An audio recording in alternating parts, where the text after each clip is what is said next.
social como parte de nuestro marco teórico tiene que ver con no solo una manera de un paradigma que tiene que ver con lo social, sino también un paradigma que tiene que ver con la enfermedad y con la salud mental. Porque explicaba yo el otro día que según Pichon-Rivière había un núcleo patogénico central de esta enfermedad. Es así que hablábamos de un núcleo depresivo, hablábamos de que había descubierto que la familia era la que proveía, la que estaba proveyendo justamente de la enfermedad, por una familia enferma, y aunque nosotros veamos familias funcionales, muy funcionales, son familias que en algún punto tienen la posibilidad de enfermar. O todos aportan a la enfermedad del paciente. Me parece interesante empezar con la obra de Lacan, ya que, bueno, Pichon-Rivière y Lacan se conocen de una forma muy particular. Pichon hace un viaje a París porque él intentó, digamos, trabajar con algo de psicoanálisis. Pichon también era psiquiatra, algo que los unía a los dos, tanto a Lacan como lo unía también a Freud, el que abandona tempranamente para meterse en la obra de Lacan de la mano de Oscar Mazota, que fue quien ingresó la obra de Lacan a la Argentina o a Buenos Aires, ¿no?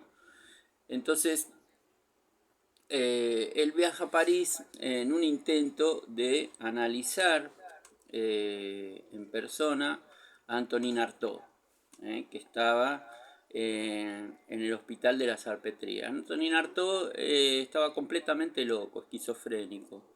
Es alguien que se compensaba escribiendo. Escribió el Pensanervio, que si ustedes lo encuentran, lo pueden encontrar en Scribd o ya sea en internet, en muchas páginas que se dedican a Antonin Artaud. Era un artista que intentó pintar también, pero lo que más se conoce de él es su estilo literario. Él formó un estilo literario, casi una bisagra entre entre la mitad del siglo XX y la segunda parte, la segunda mitad del siglo XX. Él escribe el teatro de el teatro de la traumática, escribe obras de teatros, algunos poemas, donde da cuenta cuál es el estado asilar de los pacientes en ese momento en Europa, o en París, más que nada. Y escribe algo interesante que se llama, es muy cortito, no sé si tiene una carilla y media, una carilla y media, que le pone como título Carta a los directores de los asilos para locos. Y me gustaría que ustedes lo busquen y lo lean porque es cortito y se van a dar cuenta de cómo estaba operando la psiquiatría clásica hasta ese momento. En este contexto, digamos, Pichon viaja a París para tratar de analizar a Antonin Artaud, ya que él quería finalizar una obra anterior de él, que fue el análisis del Conde de Lautréamont, que vivió mucho tiempo en Uruguay, y era otro de los escritores llamados escritores negros, como Baudelaire, como Claudel, o en el siglo XX como Antonin Artaud, o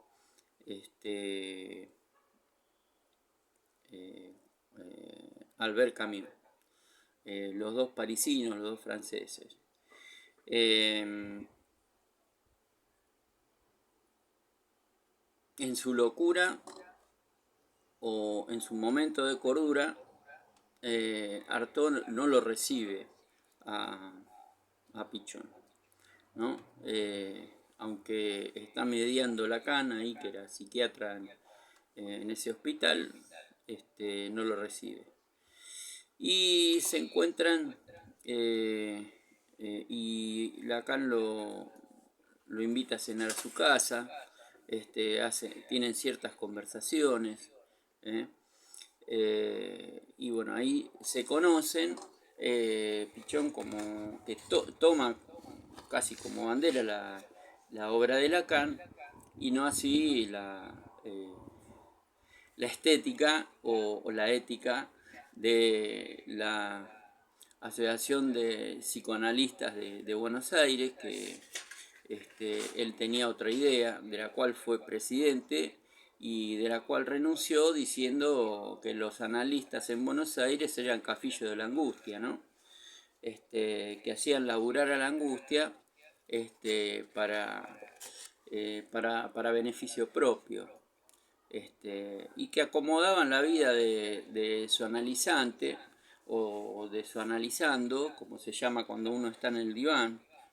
Cuando uno está en el diván se llama analizando y el psicólogo o el psicoanalista se llama analizante. Analizando porque el saber de dónde viene. El saber viene de las vicisitudes de la vida cotidiana o de la herencia familiar del paciente. O del analizando, por eso está analizando su vida, su interior. Para hacer un análisis profundo lo que hace falta es abrirse y mirarse hacia adentro, lo cual muy pocos estamos dispuestos a hacer, porque cuando uno se mira hacia adentro, mira sus culpas, sus traumas, sus frustraciones, y ya deja de ser el chico lindo, la chica linda que pretende ser para la vida social cotidiana. Un análisis es algo muy fuerte, un análisis debe ser algo que saque a la luz toda esa sombra que uno tiene dentro, toda esa introspección, porque lo que queda dentro como palabra se transforma en síntoma y se transforma en síntomas graves a veces, y más en las presentaciones actuales. Ustedes se van a dar cuenta en una de las primeras viñetas que yo les voy a pasar, como en las presentaciones actuales, digamos en los pacientes que uno ve ahora, ya no puede cruzar la frontera entre psicosis y neurosis. Sencillamente hay una psicosis que es como una ameba, que es casi imposible de sostener en la mano, de abordar, digamos, es inabordable. Y lo que un sucesor de Lacan, albacea de sus textos y aparte yerno de Lacan, que se llama Jacques Alain Miller, pudo sintetizar en varias conferencias por todo París, por todas las universidades de París y algunas también de las afueras de París, en un libro que se llama, en un trabajo que se llama La locura ordinaria, o la psicosis ordinaria. La psicosis ordinaria son estos pacientes que no caben en ningún paradigma, ¿no es cierto? Estos pacientes que hoy son una cosa y mañana son otra y uno no se decide nunca lo que es. Y que a pesar de eso nunca puede ver un brote florido, una psicosis franca, unos trastornos psicóticos habituales o normales. Simplemente lo que ve es un sujeto o una subjetividad que es como un globo inflado de cumpleaños que uno trata de meter dentro de una cajita de fósforo. Ya vemos que lo que estamos viendo de la patología de ese paciente es un imposible, digamos. A menos que uno reviente el globo y lo meta dentro de la cajita de fósforo, que eso ya sería lo imposible. ¿Por qué? Y porque si el paciente explota, explota como una bomba en el medio del living la locura. En este sentido, hemos hablado de las tópicas freudianas, inconsciente, preconsciente, consciente. Dijimos que hay una barrera que se llama represión, que está detrás del inconsciente, que sale solo en análisis, o en los sueños, o en los fallidos, o en los lapsus, o en los olvidos, o en las caídas del lenguaje, si en la caída de significantes del lenguaje. Eso ya lo hemos visto. Vamos a ver un poco el escenario terapéutico hoy, las simbolizaciones y la supervisión. Y hay 3 tipos de angustia de los que venimos hablando, que los vamos a ver un poquito hoy. La segunda tópica como la angustia existencial, y las funciones del yo. Entonces, desde la primera tópica, inconsciente, preconsciente, consciente, ustedes se habrán dado cuenta que yo les envié un texto que está escrito a mano, ¿no? Que tiene un esquema donde ingresa de lo cotidiano un material y se hace inconsciente. Parte de ese material se va a hacer inconsciente y parte de ese material se va a hacer preconsciente. Y tiene mucha posibilidad de salir a la conciencia, lo preconsciente, pero nunca está solo, sino que está con el material inconsciente. Por ejemplo, yo estoy grabando esta clase para el canal de YouTube. Entonces, cuando ustedes vean la clase, van a recordar las palabras y después cuando apaguen, cuando cierren el canal, cierren la aplicación, se van a acordar no solo eso, ¿no? Tiempo atrás, tiempo después, se van a acordar, van a ver una camisa del color de la que tengo puesta y van a decir, yo vi en esa camisa en alguna persona, de ese color. Y esa va a ser la parte inconsciente donde ustedes le van a decir a esa persona, che, pero qué linda camisa, o qué fea camisa, o qué feo color. Vos sabés que yo lo tengo visto de algún lado y no me acuerdo dónde. Esa es la parte inconsciente que uno... Es un ejemplo muy burdo, si se quiere, muy cotidiano, ¿no? La parte inconsciente que la subjetividad guarda detrás de la represión, porque ustedes cuando repasen esta clase no van a fijarse en el color de mi camisa, sino van a escuchar otra vez lo que ya escucharon para poder estudiar, digamos, para poder repasar lo que vimos hoy. Entonces en el preconsciente y en la conciencia también hay material inconsciente, o conversaciones que hemos tenido, o lo que más les pasa a los AT cuando yo lo superviso, es que me dicen, vos sabés que yo enfrentado al paciente o enfrentado a la familia, tuve esta situación y esta situación me puse a recordar y vos la hablaste en los cursos. Vos la hablaste en alguna parte del módulo de psicopatología. Y entonces desde ese punto de vista yo pude comenzar por lo menos a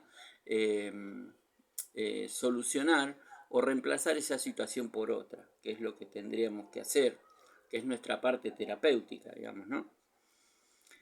Bueno, entonces, la conciencia es la cualidad momentánea que caracteriza las percepciones externas e internas dentro del conjunto de los fenómenos psíquicos. Momentánea, ¿por qué? Porque no todo el tiempo somos conscientes. Cuando dormimos no somos conscientes, somos inconscientes. Es decir, el inconsciente está ahí con toda su potencia, digamos, en los sueños. El término inconsciente sí se utiliza para connotar el conjunto de los contenidos no presentes en el campo actual de la conciencia. Está constituido por contenidos reprimidos, que buscan regresar a la conciencia o bien que nunca fueron conscientes y su cualidad es incompatible con la conciencia. El preconsciente designa una cualidad de la psiquis que califica los contenidos que no están presentes en el campo de la conciencia, pero pueden devenirse conscientes, es decir, pueden salir a la conciencia. Fantasías, fantasías inconscientes, pensamientos, imaginación, proyectos, todo ese material está en el preconsciente. Por supuesto, como digo siempre, esto lo dividimos como si estuviéramos haciendo una autopsia de la subjetividad. Lo dividimos al solo efecto de poder mirarlo, incluirlo en nuestro saber y conocerlo, pero el aparato psíquico es uno solo y funciona de esa manera. Es decir, como el aparato digestivo empieza en la boca, la garganta, el esófago, el estómago, las vías biliares y el hígado, y cada uno tiene su función. Cuando llega al hígado, lo que llega es las grasas, los lípidos, los nutrientes, las vitaminas, y el hígado se encarga de metabolizarlos en la sangre. Lo demás va al colon, y después se despide, ¿no? Lo que nos sirve, digamos, de la comida, ¿no? Algo parecido pasa con el inconsciente. Funciona todo igual, pero cada segmento, cada parte del inconsciente tiene su función. Los estados reprimidos son aquellos que no se les puede acceder sin una hipnosis. Generalmente son reveladores a través de imágenes retenidas durante el tiempo de vida de cada individuo. Uno construye inconsciente hasta el día que se muere. No es que no se construye inconsciente, o que el inconsciente se construye en la infancia y después deja de funcionar. Uno construye inconsciente todos los días. Aquello que está haciendo y no tiene ganas de hacer se forma inconsciente. Hay que ver después cómo sale a la conciencia. Puede salir de forma sintomática, con una angustia, con una tristeza, con una melancolía, con una valoración determinada.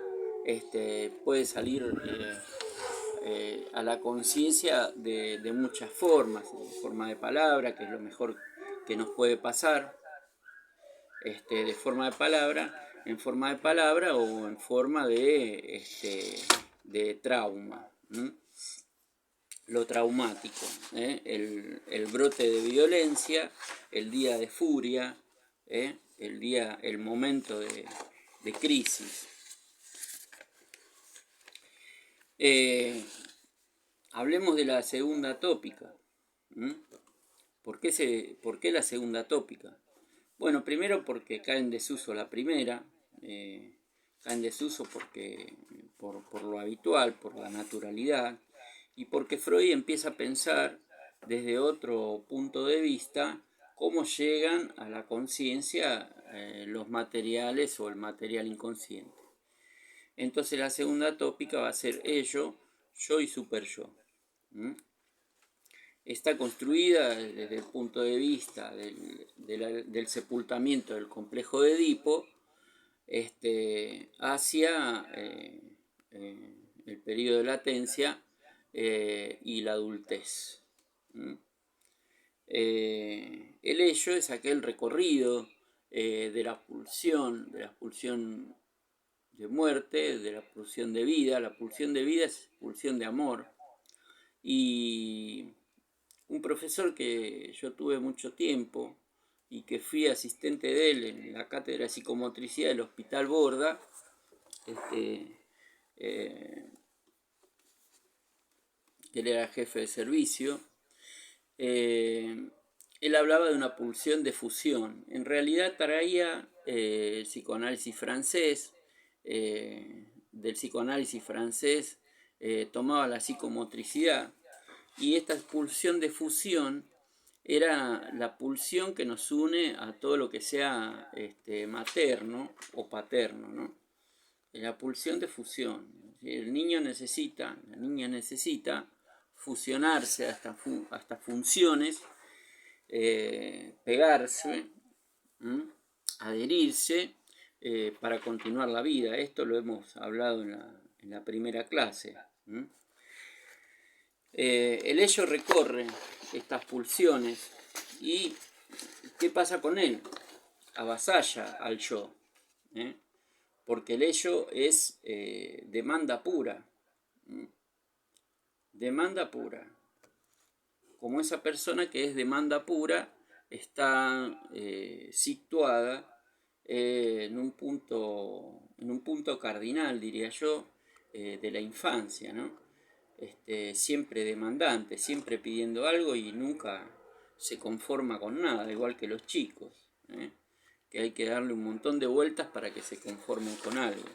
Bueno, el ello está conformado por esta pulsión de muerte, de vida o de amor, por las pulsiones que fueron acarreo de energía en la vida de la lactancia, en la vida del bebé, en la vida de la infancia.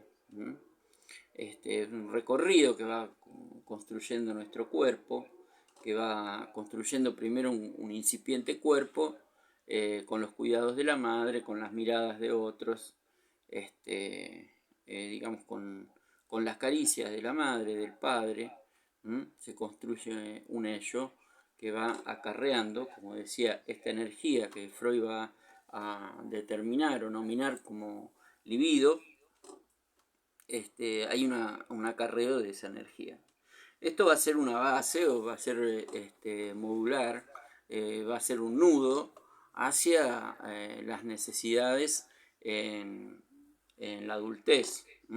Por eso decimos que, no lo digo yo, lo dice yo, lo dice Freud en los vasallajes del yo, donde el ello está constantemente avasallando al yo. El yo, que es la conciencia. Entonces el ello queda en este inconsciente muy primitivo, muy arcaico, el ello que acarrió al bebé, al niño, al recién nacido, desde el punto de vista de construirle un cuerpo. Fíjense que el niño a los 3 meses consigue una sonrisa social, le sonríe a todo el mundo, con un jueguito, con una cosita que uno le hace, el bebé sonríe. La otra etapa es a los 5 meses, donde encuentra que tiene una prolongación de su cuerpo más allá de las manos. Entonces, como hasta ahora fue solamente un dolor de panza, no hay una contención de esfínteres que pueda hacerle sentir un dolor cuando necesita llevar adelante las necesidades fisiológicas, que son necesidades y siguen siendo necesidades para siempre. Y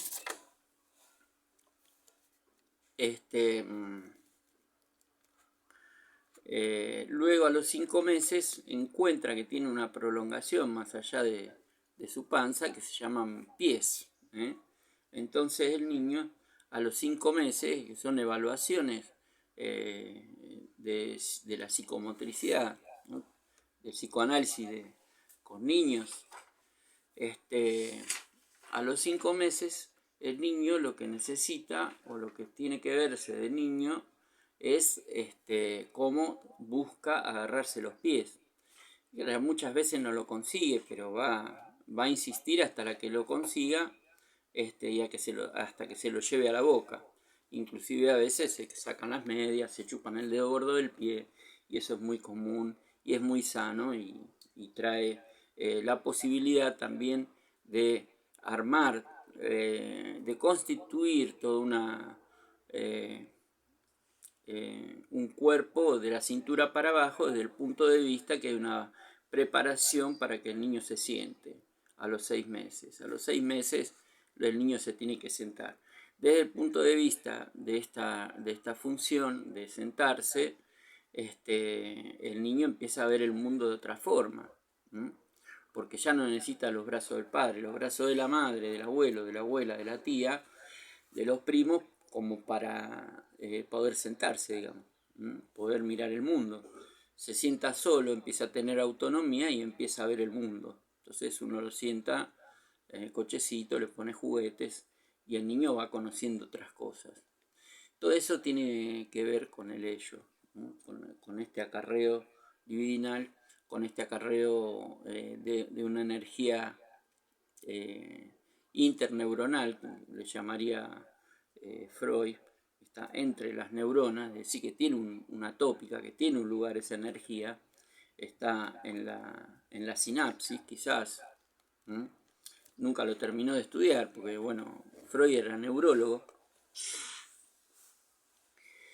entonces nunca terminó de estudiar dónde se ubicaba, pero sí tenía la primera teoría neuronal, digamos, teoría de que el cerebro funciona de forma de impulsos eléctricos, es de Freud, de la primera mitad, antes de la primera mitad del siglo XX. Recordemos que Freud muere en 1938, que apenas llega a ver el nazismo, que su texto más social, su texto más emblemático de lo que puede ser el hombre en la sociedad y de la pulsión de muerte, es de la tragedia de la guerra. Cómo él ve hasta qué punto puede funcionar la pulsión de muerte. Que yo, para adquirir el terreno del otro, tengo que matarlo. Esto me parece interesante para que ustedes lo puedan leer. Es un texto corto, un texto, no digo fácil, pero sí agradable para leer, porque Freud es muy agradable para leer. Freud, si no hubiese sido por el psicoanálisis, todo el mundo odiaba el psicoanálisis en la época victoriana, cuando escribió Freud, porque en la sexualidad en los niños y en los infantes estaba vista como una pornografía, digamos, ¿no? Pero es real que hay emociones sexuales desde que nacemos, digamos. Lo que pasa es que están reprimidas, porque tienen que estar reprimidas hasta la adolescencia. Entonces, bueno, en la época victoriana solo en el palacio había grandes encuentros sexuales y orgías y fiestas, pero el pueblo no podía. Y mucho menos un niño, ¿no? Por eso era odiado el psicoanálisis y odiado Freud, aparte por judío. Le tocó ser médico y lamentablemente no lo dejaban disectar. Recordemos que Freud nació en Viena, en realidad nació en Cracovia, se fue a vivir a Viena, y en la universidad estaba medio complicado para los judíos. No, no aceptaba mucho que los judíos hagan muchas cosas. Los médicos, como tocar cuerpos y todo eso.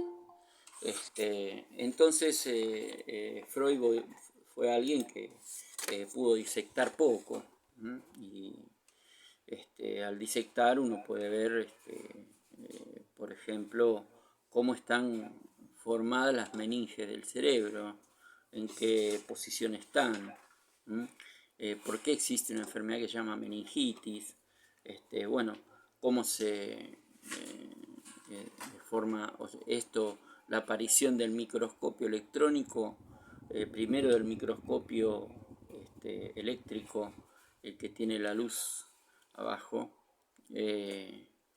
adelante bastante esta investigación, digamos, ¿no? De lo neuronal, pero la aparición del microscopio electrónico, da cuenta ya de un funcionamiento neuronal que le da toda la razón a Freud, digamos, ¿no? Se gana todas las banderas. Y Freud, si no hubiese sido por el psicoanálisis, realmente hubiese sido un premio Nobel de literatura, porque era un gran escritor. Aparte de ser un gran neurólogo y un gran psicoanalista, y el fundador, el padre del psicoanálisis, era un gran escritor. Así es que él habla de este yo avasallado por las necesidades del ello. Avasallado quiere decir bombardeado por todos lados. ¿Y qué pasa con el super yo? El ello dice vamos, el yo dice no sé, y el super yo dice no. ¿Ok? Entonces, Freud va a decir, el super yo es el heredero del complejo de Edipo. ¿Por qué? Porque en el complejo de Edipo está la prohibición elemental que tiene toda cultura, que es la prohibición del incesto, la penalidad del incesto. Es decir, hay una orden de esta primera tríada, padre, madre, hijo, o función paterna, materna, hijo, hija, podríamos decir, que dice, no reintroyectarás el producto de tu vientre, le dice a la madre, ¿no? Y al niño le dice, no tomarás a tu madre como un objeto sexual. Eso es básicamente algo del inconsciente social, y de ahí nace la penalidad del incesto, no solo entre padres e hijos, sino también entre abuelos y nietos y entre hermanos. Así que damos por hecho que el incesto en todas las culturas, hasta en las más primitivas, podemos leer Lévi-Strauss, que se pasó 40 años estudiando investigando tribus primarias muy primitivas aquí nomás en San Pablo, en la selva amazónica, y que él decía podría haber alguna iniciación de los jóvenes entre hermanos, en tribus muy primitivas, entre primos o entre primos y hermanos, pero nunca entre padres e hijos o madres e hijos. Es decir, que el incesto da cuenta hasta en las primitivas culturas, en las primitivas culturas hasta caníbales. Así que desde el punto de vista de la segunda tópica, ello, super yo, el super yo es el que dice que no, y que dice que no, ¿dónde está? En la cultura, porque el padre o la madre o la función materna o la función paterna ya están en la cultura.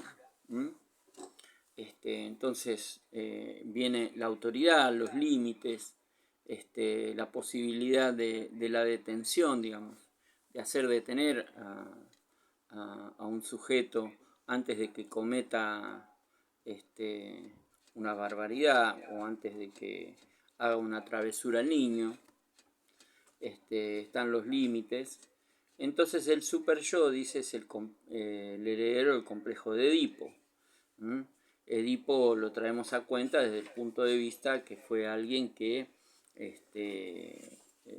no sabemos si Sófocles lo toma como mito a Edipo Rey, o lo toma como una realidad que él quería desposar a su madre, y para eso debería matar a su padre. Termina matando a su padre y desposando a su madre, porque el oráculo de Delfos le decía que sí, que podría cumplir sus objetivos. Por eso es el complejo de Edipo. Edipo vivió toda su vida, Edipo Rey, pensando o sintiendo que él quería desposar a su madre, ¿no? tomarla sexualmente. Nosotros tenemos un diagrama que yo se los voy a enviar, pero me gustaría mostrárselos ahora para que ustedes tengan una idea y si están tomando apuntes lo puedan ver.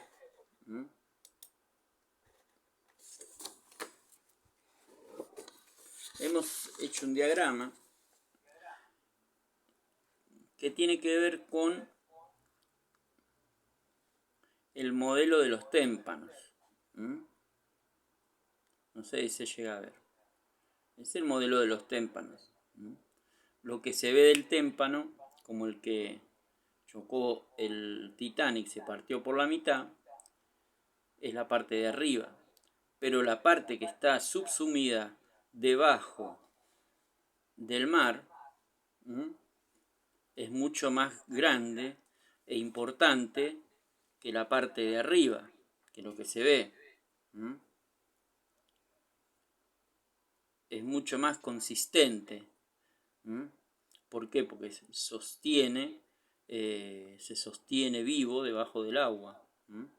Y es como cuando uno pone un hielo dentro de la bebida, lo que enfría el agua también.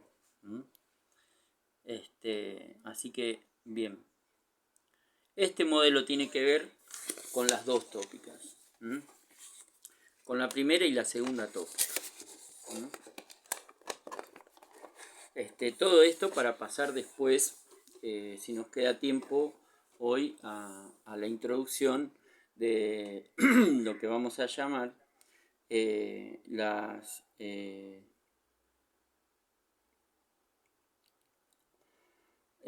las posiciones subjetivas de Lacan. Para empezar hoy, si tenemos tiempo, si nos queda un poquito de tiempo, con Lacan. Entonces, la conciencia es lo que está por arriba del témpano, es decir, lo que se ve, lo que se hace todos los días. El preconsciente se comunica con el yo, el super yo está como encuadrando, está como por debajo del agua, ¿no? Lo único que está por encima del agua, lo que se ve es el consciente. El preconsciente y el yo, o la conciencia, están por debajo del agua. Lo que se puede tocar, pero lo que no se puede ver. Y el super yo y el ello, el super yo está como teniendo en una celda al ello. Lo pone en una celda. Lo resguarda al yo del ello. Sí, te estoy escuchando, Virginia. No sé, papá, la vivienda la tenían ustedes. Juan, no sé, vos no la tenías en tu pieza. Entonces yo estaba en el cajón de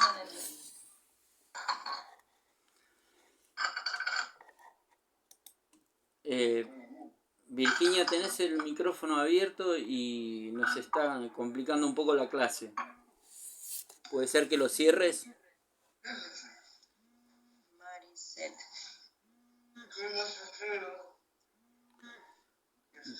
Virginia, ¿me escuchás? ¿Podrías cerrar el micrófono, por favor?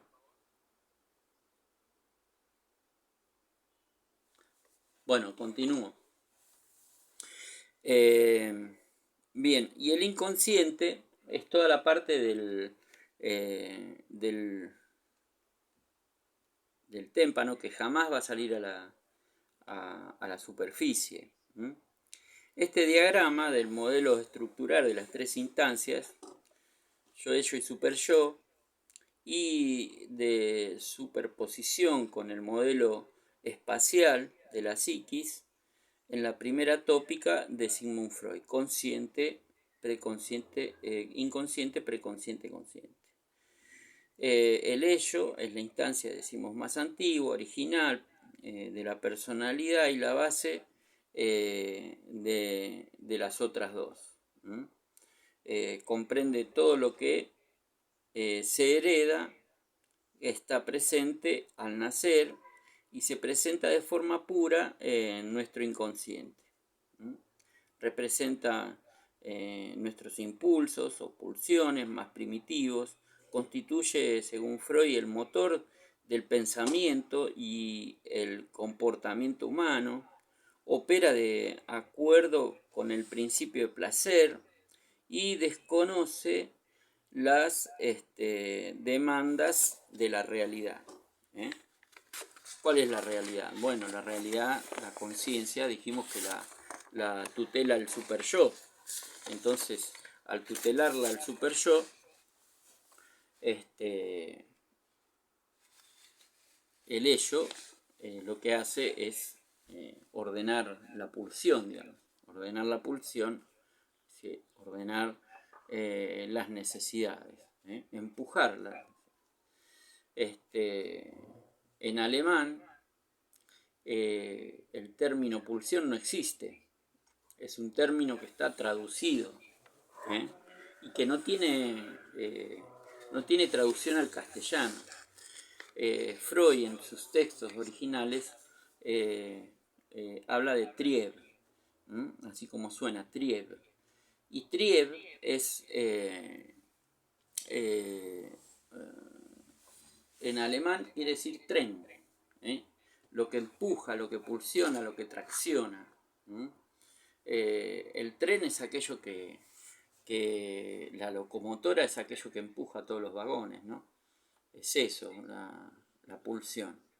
Lo que empuja toda nuestra vida anímica, digamos, lo que empuja toda nuestra vida anímica y lo que hace que nosotros todos los días podamos tener la posibilidad de levantarnos, de acicalarnos, de ponernos un poco más presentables para presentarnos en sociedad, ¿no?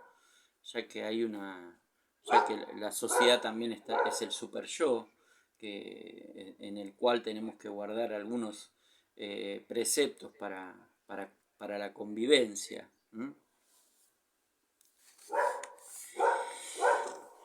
Entonces, vemos al sujeto, pongamos a nuestro paciente, como una complejidad biopsicosociofamiliar. Lo bio, que es lo biológico, el organismo, el sistema nervioso central, que es la base material del psiquismo. Lo psico, que es los afectos, las emociones, las sensaciones, las relaciones. Lo social, que es el entorno y la cultura. Y lo familiar, que es la genética, los vínculos y la herencia. En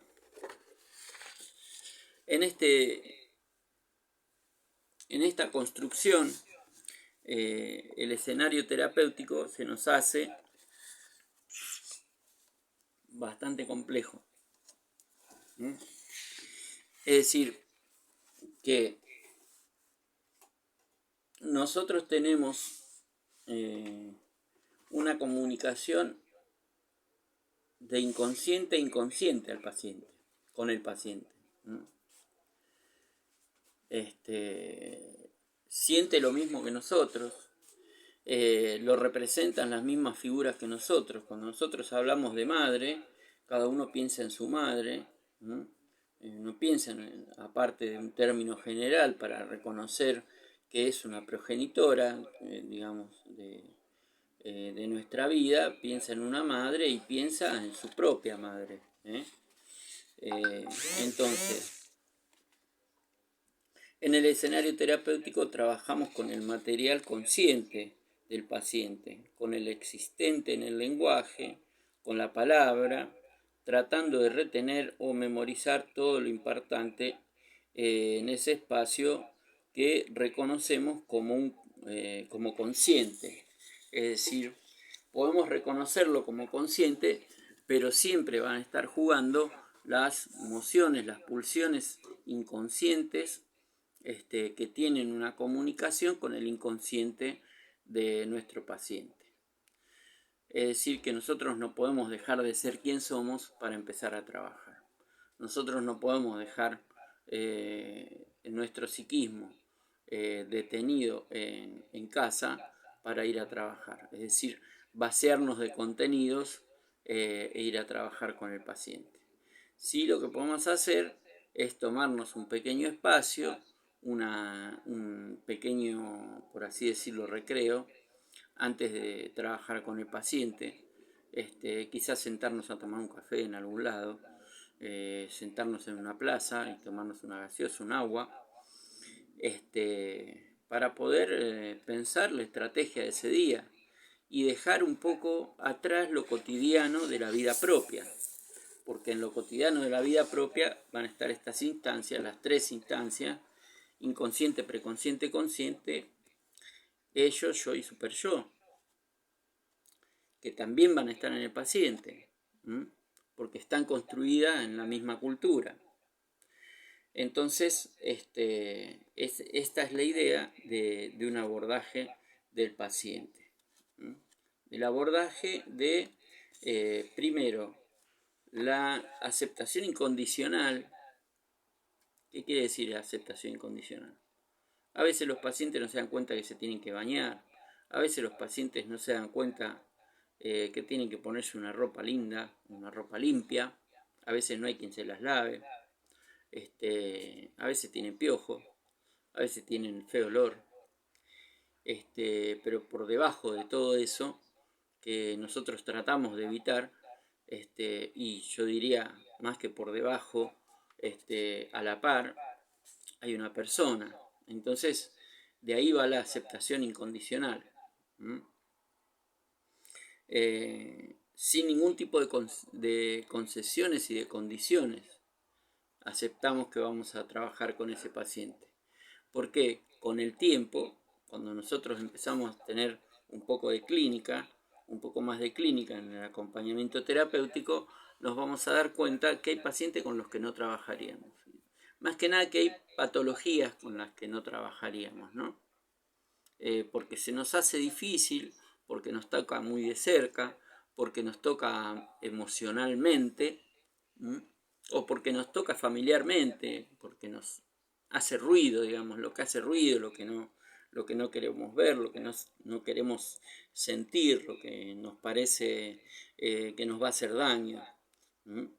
Entonces después hay que tener la ética de rechazar un paciente, si no, perdón, yo este tipo de patologías no la tomo. No importa que nosotros los motivos, ¿no? No tenemos por qué decir los motivos. Para eso está la supervisión, digamos. En la supervisión se trabaja con los aspectos a analizar el entrecruzamiento de afectaciones del paciente y el AT. El supervisor y AT buscan hacer consciente lo inconsciente, analizando lo existente para buscar la distancia óptima de operatividad para el trabajo en la escena terapéutica. Es decir, uno, si quizás se los dijo Lautaro, y antes de meternos de lleno en psicopatología, yo tengo como la obligación de decírselos.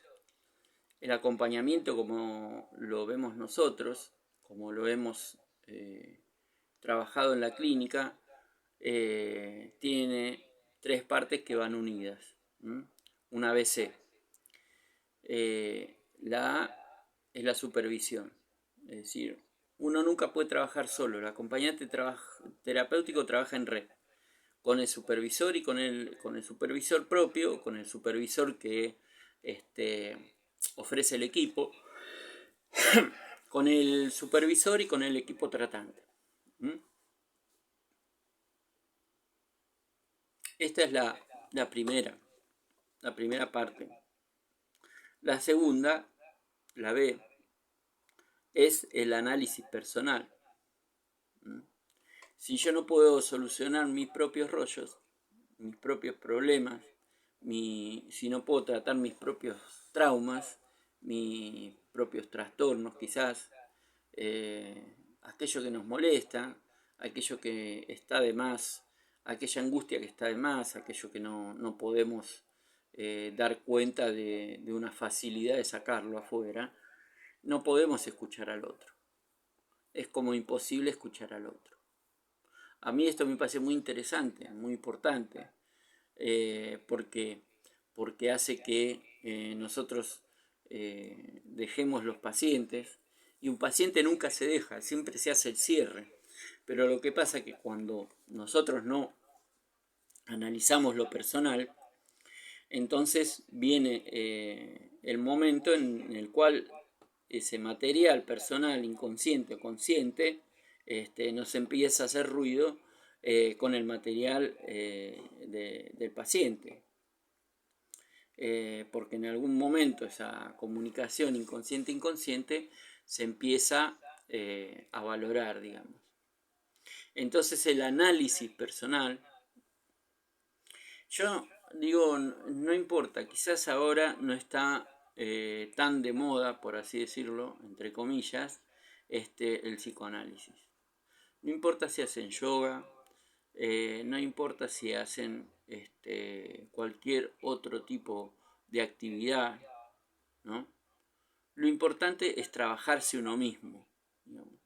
Si hacen meditación, si van a la iglesia, si son evangelistas, si se congregan, no importa. Lo importante es trabajarse a uno mismo, verse hacia adentro. Si es terapia, será terapia, ¿no? Y si no, hoy hay muchas alternativas a una terapia que es un largo proceso y quizás un síntoma se levanta en 5 o 6 años. Les está hablando a alguien que tiene 20 años de terapia.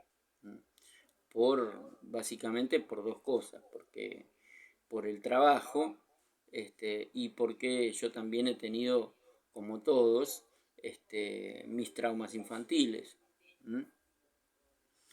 Entonces, la terapia es muy importante cuando nosotros trabajamos con otra persona.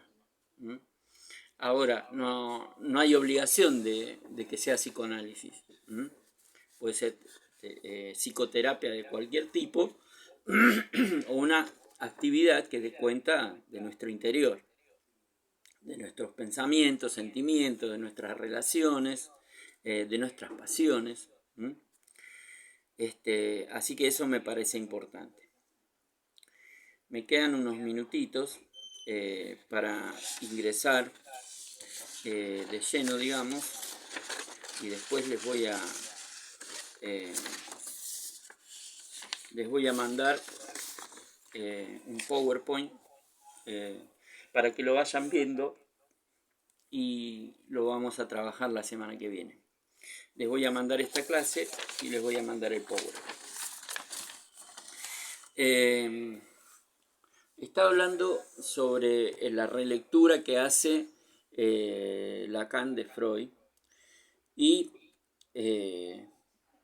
lo que tenía que decir de esto es que Lacan empieza a construir el inconsciente nuevamente o a reconstruir y se da cuenta en la clínica con sus pacientes que la psicología del inconsciente no es una psicología profunda, sino todo lo contrario, porque el inconsciente se construye en lo social. ¿Y qué es lo más, o yo diría lo radicalmente social que tenemos los seres humanos? Bueno, hay 3 puntos base que dan cuenta de que el ser humano es social, más allá de otras especies, que pueden ser inteligentes, pero no sociales, que viven solamente con su cardumen, con su manada o con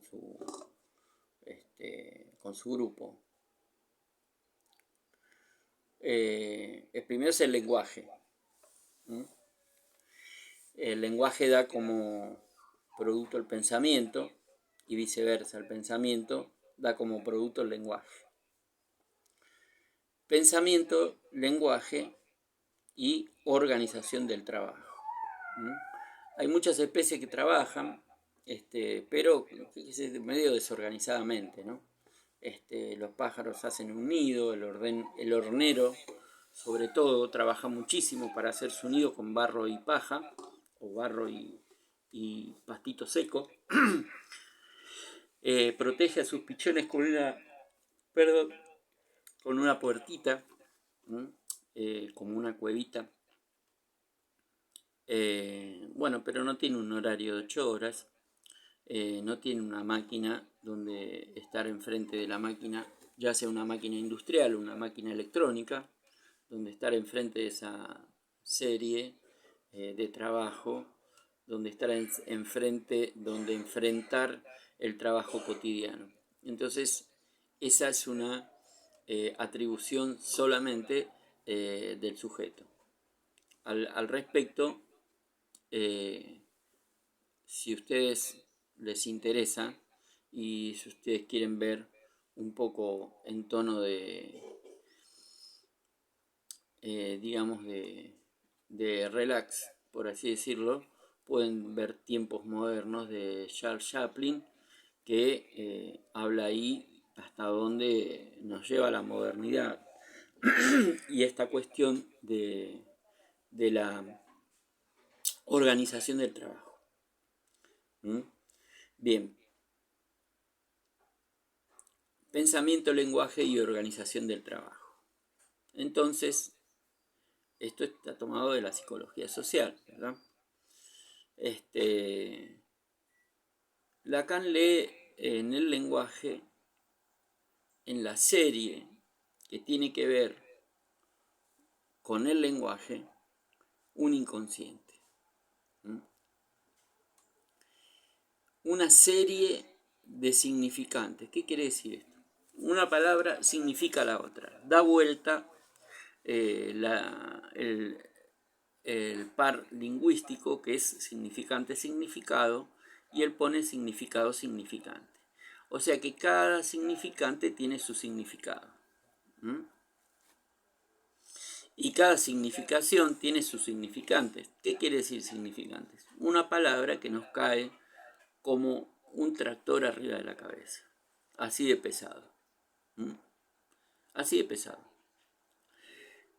Y que a veces no está presente, pero está. Para darles un ejemplo muy antiguo y muy conocido. Yo digo, ayer saqué a pasear a la perra de mi mujer. Y todos van a escuchar que yo le estoy diciendo perra a mi mujer. Sin embargo, mi mujer tiene una perrita y yo la saqué a pasear.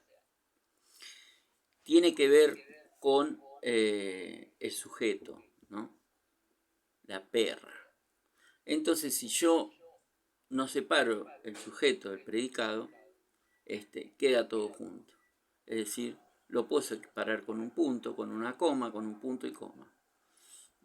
Ayer saqué a pasear a la perra, coma, de mi mujer. O a la perra, y se reemplaza esa coma, que es de mi mujer. No es mía por X motivo. Este es uno de los más antiguos ejemplos, ¿no? Podríamos buscar otro y podríamos encontrar millones, porque hay millones de palabras. Entonces, los sujetos somos bla, bla, bla, bla, hasta que ponemos un punto. Donde cae el punto, cae la significación. Cae el significado. Cae el significado de esa oración. Y la significación la tiene el sujeto, que cae como un significante. De ahí el significante del nombre del padre, que lo pone la madre. Es difícil de entender, quizás a primera vista, pero no es tan difícil con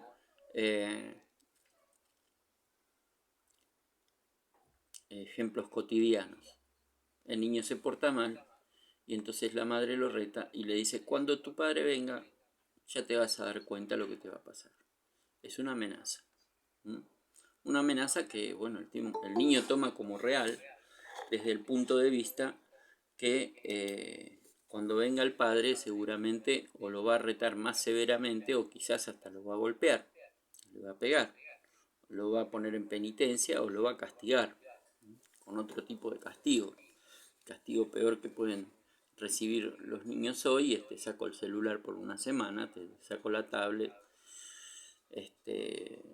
bueno, que no debería ser un castigo, sino que debería ser una regulación, porque esas cosas electrónicas hoy hay que regularlas, ¿no? Hay que poner todo el peso del super yo ahí arriba, es decir, bueno, 1 hora de celular, y 1 hora de juego con tus amigos, 1 hora de tarea, ¿no? 1 hora de cualquier otro juego de mesa.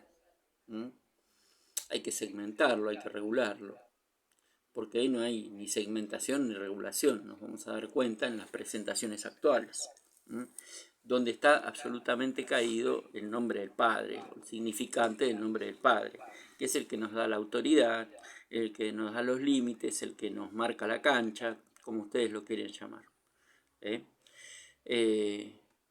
Otro ejemplo es: mamá, ¿puedo ir al cumpleaños de Carlitos? Cuando venga tu padre vamos a hablar. La madre introduce un padre. ¿Por qué la madre introduce un padre? Porque, bueno, esto es algo que no se ve mucho, o que se ve por el contrario, se ve por el abandono, porque la madre, cuando el bebé es recién nacido, tiene que mirar hacia el horizonte.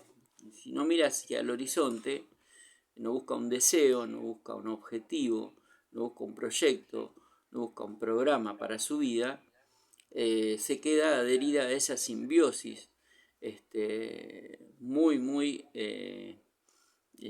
pegadiza, como es la simbiosis, y muy fuerte, que es nada más ni nada menos que haber llevado a ese niño 9 meses en su vientre. Después, cuando el niño nace, está en la cuna y por lo general lo atiende la madre. Por lo general, digo, no es único. No estoy hablando de las individualidades, ni mucho menos de las singularidades, ¿no? De los tratos y de los cuidados de los niños hoy. Obviamente la mujer hoy está más activa que en los años 50. Trabaja, estudia, va al gimnasio, hace sus cosas, igual que antes el hombre las hacía y la dejaba que la mujer se ocupe de los hijos y la cocina. Y eso se terminó, por suerte, gracias a Dios. Yo soy de esa soy de esa generación, pero mi madre me crió de otra forma. Me habló siempre bien que hay que tener un lugar privilegiado para la mujer, y hay que tener, mi madre era enfermera, y hay que tratar a la mujer como un igual. Si tu mujer puede criar un hijo, lo puedes criar vos. Si tu mujer puede cambiar pañales, lo puede cambiar vos. Si tu mujer puede lavar el trasero a tu hijo cuando se caca, vos también podés hacerlo.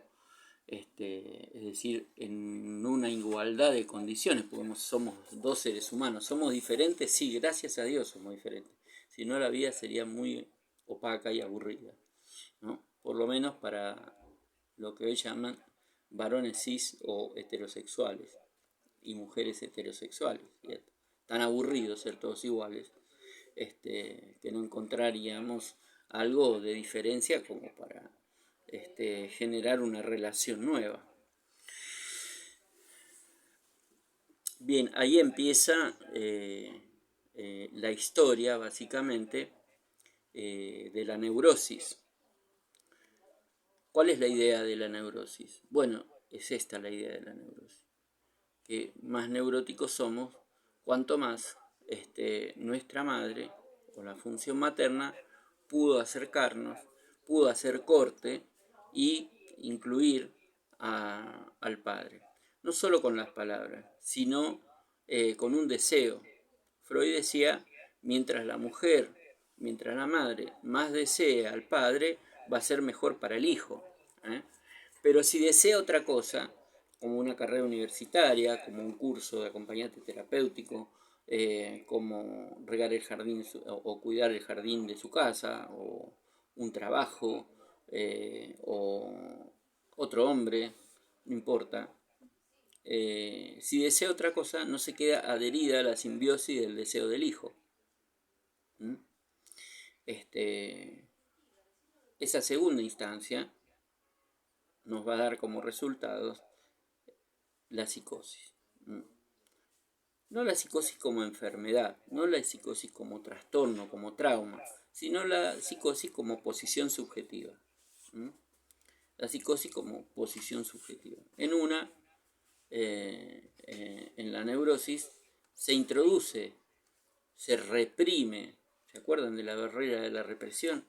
Queda reprimido el significante del nombre paterno, y en la psicosis queda forcluido. La forclusión, o el término forclusión, está tomado del vocabulario o del léxico judicial francés, lo toma Lacan de ahí.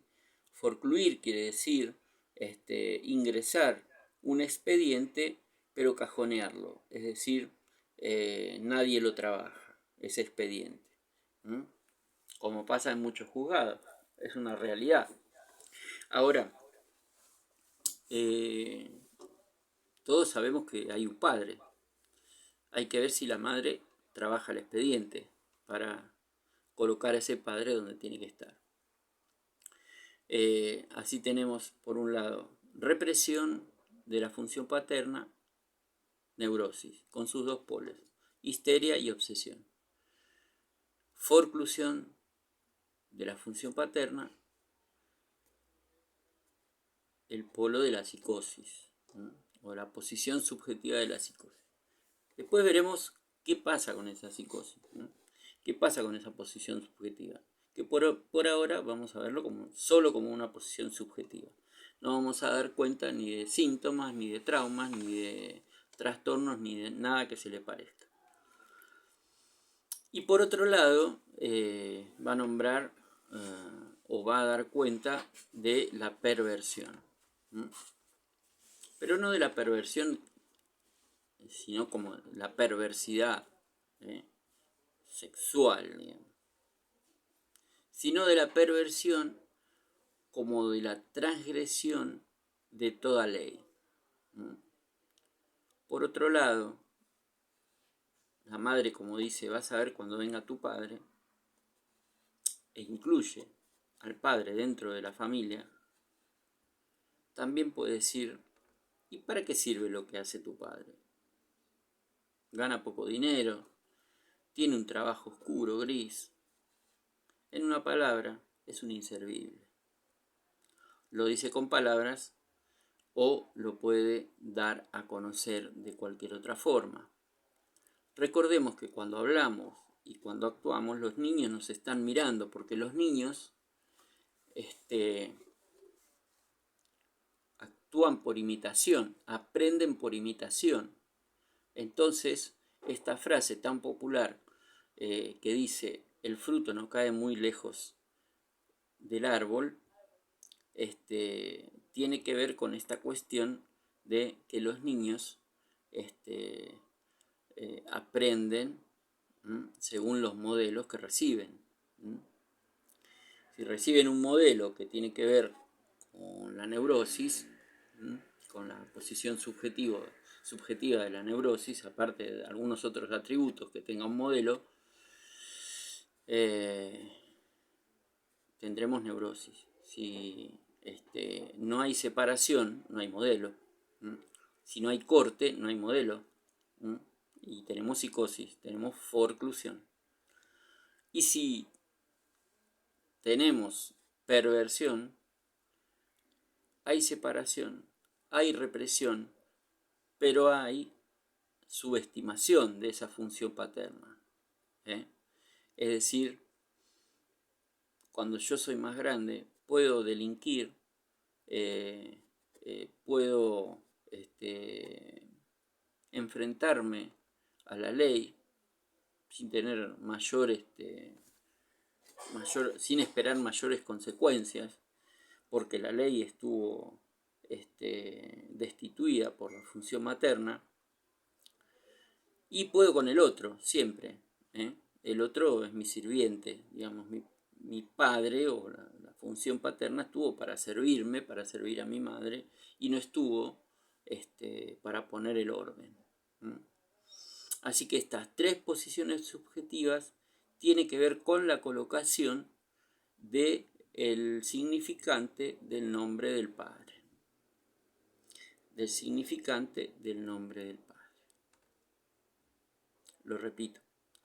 Neurosis, psicosis y perversión tienen que ver con la posición subjetiva de cada persona. No tienen que ver con enfermedades ni patologías, de acuerdo a Lacan y de acuerdo a lo que vamos a ver nosotros también.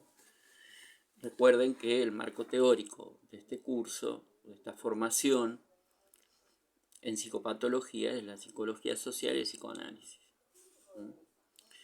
Entonces, Lacan va a leer esto: neurosis, psicosis y perversión, de acuerdo a la postura, de acuerdo a la introducción del significante del nombre del Padre. Si hay represión, hay neurosis. Si hay forclusión, hay psicosis. Y si hay subestimación, renegación, denegación, hay perversión. Bien, os voy a mandar esto. Lo pueden haber leído también en el texto La familia que les envié de Lacan. No sé si lo leyeron. Recuerdo haberlo enviado. Si no lo envié me avisan, pero yo creo que lo envié al aula virtual, al grupo. Así que bueno, como son y 30, les voy a dejar unos minutos para preguntas, para que pregunten o lo que no entendieron o lo que quieren preguntar, ya sea que hablan en el micrófono o tengo abierto el chat.